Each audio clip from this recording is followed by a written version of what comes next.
Welcome everybody to This Week in XR it's Charlie Fink, Forbes columnist, adjunct professor and author with my friend Ted Schilowitz, the Futurist from Paramount, and our special guest today, Zenka, who is also a futurist. So maybe we'll have time for some dueling futurism. The news this week is mostly the news from last week, which we took off for the Labor Day weekend, but we have some exciting things to talk about. We're only 4 days away from the ban of TikTok. We'll tell you how to work around it and if we think it's really going to happen. Enriel just raised another $40 million, and they are on their way to being the first mover in the Android side of the AR glasses sweepstakes. We've seen some big changes at HTC, unknown if they're really going to be a player in VR. And then, of course, we have Magic Leap's 90% write down. So its investors have written down their investment this time last year, $6 billion, and now just 10% of that. And then, of course, Facebook's given us a first look at Facebook Horizons, and we'll give you our opinions on that. Before we get started, has been known for her amazing work with augmented reality art and sculpture, and she has transitioned, and we'd love to hear more about that, Zenka. Thank you for joining us. Yeah, thank you, Charlie, for inviting me. Yes, art is important to move our emotions, but there's so much to do and so much to say right now that I've moved on to building metaverses, right? So figuring out how we're going to combine and create and self-organize along our passions as we move toward a 3D web. So we're working on basically a three-dimensional search engine. So how do we take collective intelligence? So how do we use polling, and how do we use the way we think about the world to search better, right? A lot of things are changing very quickly right now.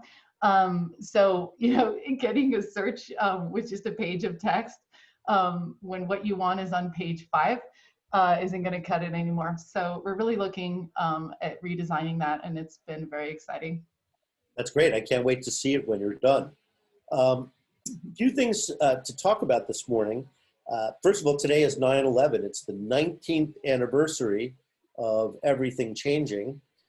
I don't know what else to say about that. You knew while it was happening that things were going to be different. And the changes were certainly more immediate and dramatic than what we're seeing with the pandemic, which is kind of gradually unfolding in real time. Moving on from the serious to the unserious, those of you at home on the podcast can't see it, but Zenka and I are using the Snap camera app to enhance our Zoom experiences and provide some visual interest. And my counterpart, Ted, is driving in his Tesla. So if you're listening to the podcast, of course, you're not seeing this, but the Tesla is self-driving while he is with us on the podcast. How's it going, Ted? Good. Yeah, I wouldn't recommend this on a normal car, but in a self-driving car, it's fine. So I'm on the 405 right now, and as long as that guy doesn't cut into me, it should be fine. But I'm not driving the car. The car is driving itself, so I can participate in the podcast with you guys. So I can see out the window, we're in LA, and of course the sky has been kind of orangish here.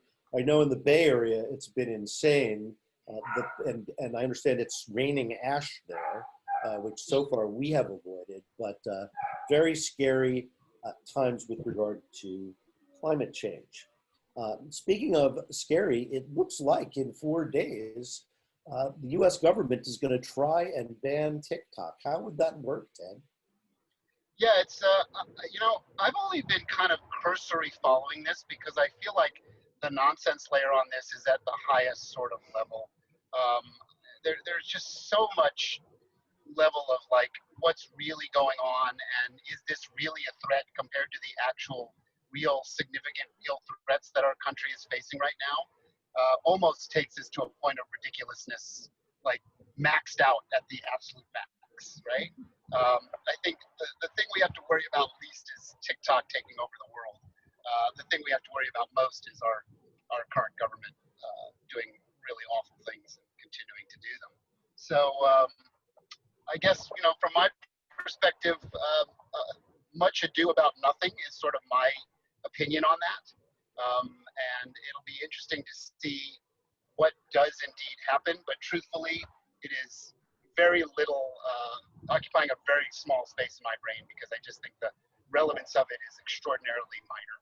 I think the relevance of a U.S. company taking it over is extraordinarily interesting. That part is really interesting from my standpoint. Yeah, they're not going to be able to announce a deal by the 15th, so we shall see whether the Trump follows through. It'll certainly make him look even more ridiculous if he doesn't follow through. But I suppose they can find some pretext for that. The whole thing is about dominating the news cycle, and he doesn't really think about, much farther than how he's going to do it again tomorrow to push today's outrages out of the news. What do you think, Zenka? Are they really going to go through with this? We'll have to see. But Ted talks about things being ridiculous. Well, that's kind of the baseline right now. So we're in that kind of realm. And as we get the decentralized media and the ability to talk, we'll find a way to do it no matter what. They can't shut it all down. Well, yet, here's a workaround I want to share with everybody. I hope you can hear it. We're going to play a little TikTok that tells you how to avoid a ban if it happens using your iPhone. Want to use TikTok even if it gets banned? Here's how you do it. All you have to do is hit settings and make sure to hit share copy link so this video goes viral, so we let everyone know how to do it. You're going to hit general, then you're going to go to region, and you can actually hit region right here, and you can actually change it to any country you want that's listed here. So you can just change it to Canada. So let's type in Canada. Where it's not banned, you can literally keep English. Boom, we are now in Canada, and everyone can still use the app. Tell everyone, share copy link, and make sure to follow me on Instagram.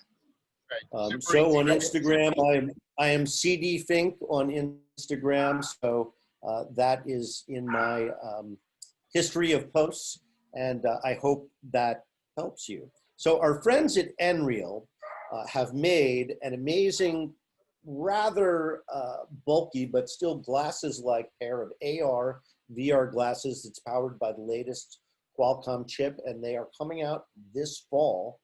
Which means within the next 90 days, they're already being sold in South Korea as part of a 5G bundle.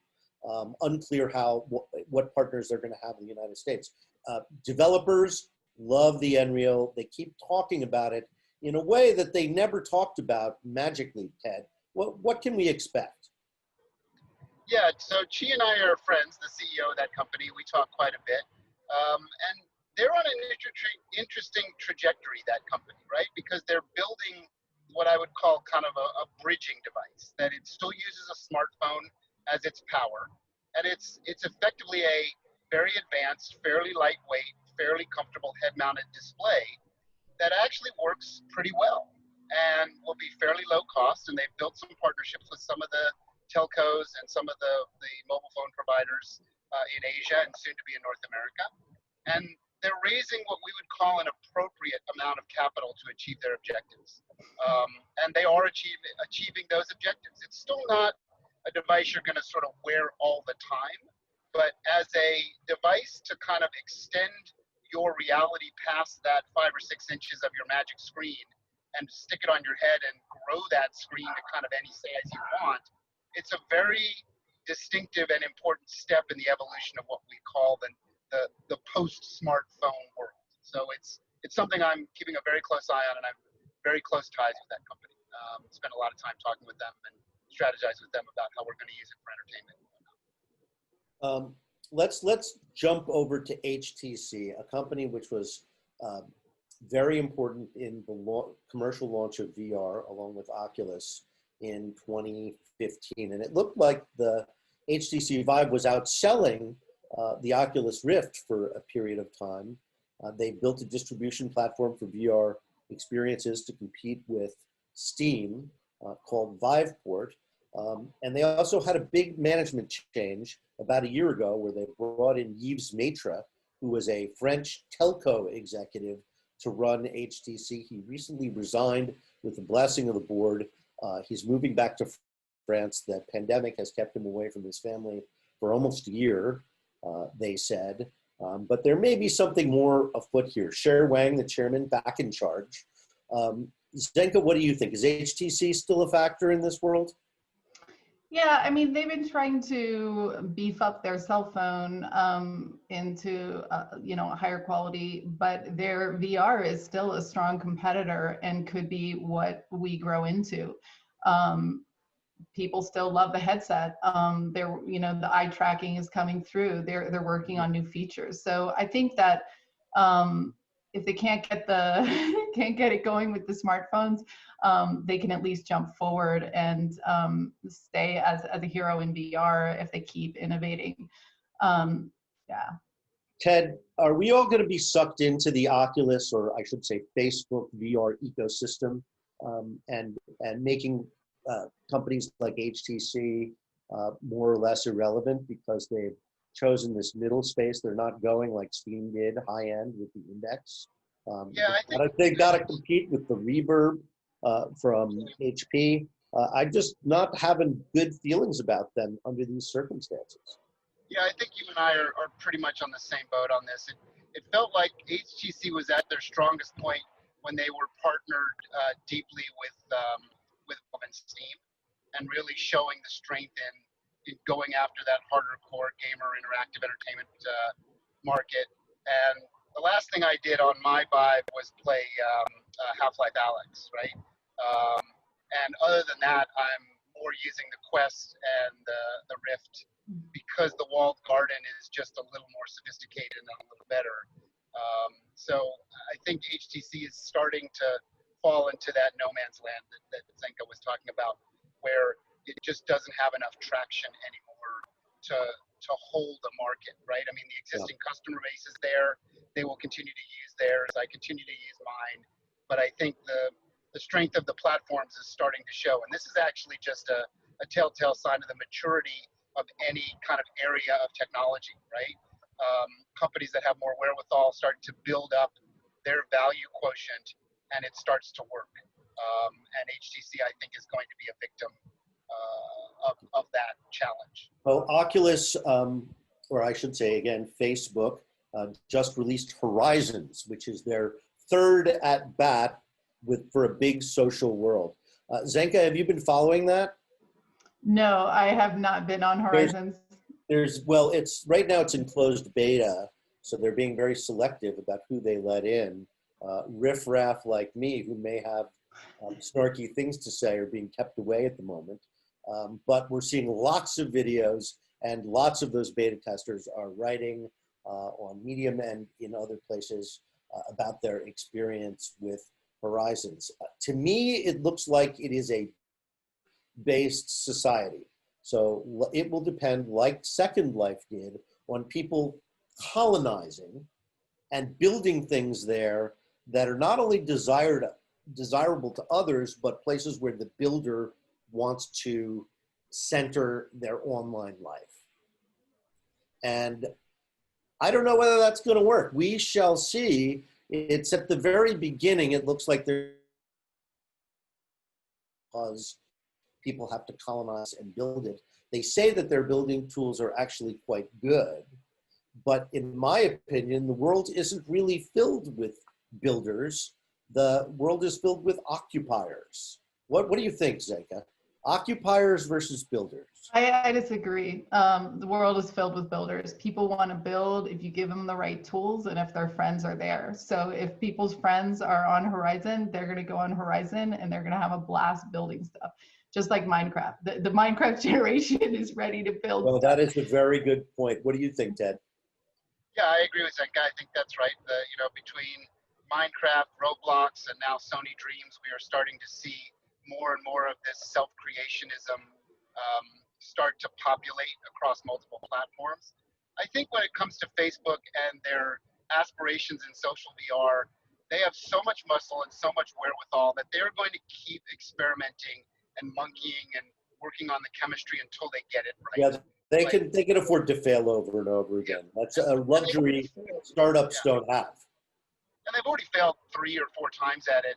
So Exactly. my instinct is at some point they'll buy VR chat, because VR chat fundamentally has got it more right, Yes. and they have that organic use case that is Yeah. already working well. Yeah. But you know, maybe they'll just keep monkeying with it on their own until they get it right enough. But at some point they'll be like, just buy VR chat. That's like the way they bought Beat Saber. It was the best-selling game, and they were like, we should own that, and they should own VR chat at some point. That's my instinct. Who does own VR chat? Do you know those guys? I do know them. They're their own self-propelled little group, and they've been doing it since the early days of virtual reality. They're really scrappy. They raised a small amount of capital, and they keep the thing running. And there's a very strong viral group of, as you say, builders and occupiers, but mostly builders, people that build their own stuff and visit it on a regular basis and use the tool. So it's a very real company. It's a very true organic success story in VR. Yeah, I think basing it on avatars and avatar creation was a very smart strategic move, sort of like Snap being a camera-first company. They're an avatar-first company. So moving right along, the final topic today, before we have dueling futurists predicting the next year or two, is our friends at Magic Leap taking a 90% markdown. I guess they take these markdowns to have their balance sheets more accurately reflect the value of their investments. But you see companies like Google writing down a company that was a year ago worth $6 billion down to several $100 million. Not a great way for Peggy Johnson to begin her reign as CEO, the new CEO of Magic Leap. Ted, what do you think? Do they have a chance, or are we going down further? Yeah, this is a really interesting one for me, Charlie. And I was actually reflecting on this the other day. Again, from a full disclosure standpoint, Roni is a very close friend of mine. I really like him. I respect his chutzpah, as we say, and his attempt at trying to do something new. And you and I have talked about what a large, expansive effort it is to change the compute dynamics and the compute understanding of what this means from a visual standpoint. It's a big deal, even what they've accomplished so far, and we can critique it in lots of ways, but it's a big deal. The thing that I think is interesting to reflect on, and some of the people that are watching this, if you haven't had a chance to watch a documentary called General Magic, it's on Showtime. It's so and good. It is in so many ways a mirrored event to what is going on with Magic Leap. It really Magic is. Leap had so much right, but did quite a number of things not so right on their way. And as we look back at it historically and compare what happened with General Magic to what potentially will happen with Magic Leap, I think we're going to see a lot of corollaries. The interesting thing, not to sort of spoil the story for anybody that wants to watch the doc, because you should watch the doc, it's really, really interesting, is the things that came out of General Magic effectively are the smartphone of today. And one of the principals in General Magic, who was one of their junior engineers, ended up developing and designing the iPod for Steve Jobs that ultimately became the iPhone. So let's not General forget Magic, the Android operating system and Nest, which also were created by former employees at General Magic. Just for those of you who don't know what General Magic is, it's a company from the early 90s that had developed with some telco partners essentially what is a smartphone. It was a little larger than a smartphone. It wasn't super mobile, but it had the network effect. It depended on other people having that device, and they could never sell enough of the devices, and there were never enough people on email. Part of their problem in being so far ahead of their time is people didn't know they needed email all the time. The people using email in 92 and 93 were using it largely for business purposes, or they were part of a very small group of first adopters who were using bulletin boards and early online services like CompuServe and ultimately AOL. So they were way ahead of their time. And as a result, when they brought their product to market, and Ted, you're absolutely right, it was a moment like we had for the Magic Leap, which was, oh my God, it's here. and then the bottom fell out. So it's an interesting thing to learn and study. And General Magic was, a spectacular success in its failure. Like it set the stage for what literally changed the planet and the way that we communicate and function. And what I'm doing right now would not be possible without General Magic. General Magic today is just a consultancy that's a shell of what it used to be. Footnote in history. Right. Yeah. Right. So let's finish the roundup with a quick with Ted. We've had it before. Ted calls himself actually, even though his title is futurist, he actually is a pastist. And this is a great example of that, right? Reaching into the past to predict what's going to happen in the future. Is that your approach, Zenka? Definitely. But except you have to change all of the algorithms because everything's happening very, very, very, very, very, very fast now. So, and we'll continue to do so. I can't wait to see what you come up with. You are so creative. And again, I'm so very, very flattered that you agreed to join us this morning. Ted, final thoughts on futurism before we adjourn till next week? Yeah, I mean, I think I'm kind of living it right now. I sort of pinch myself that here I am on an advanced video chat with you guys while my car is driving itself, making the turn on the 405 without issue. And it's like I am kind of living in the future right now. Like, the only thing the car's not doing is flying, which is probably next, right? This was a fun chat because it's sort of a demonstration of using mobile technology, using automobile technology in the most useful ways in the present, right? That showed us that this is going to keep advancing. Advanced sensors, advanced technology, advanced visualization, and we are all living in the future as long as you want to give it a go.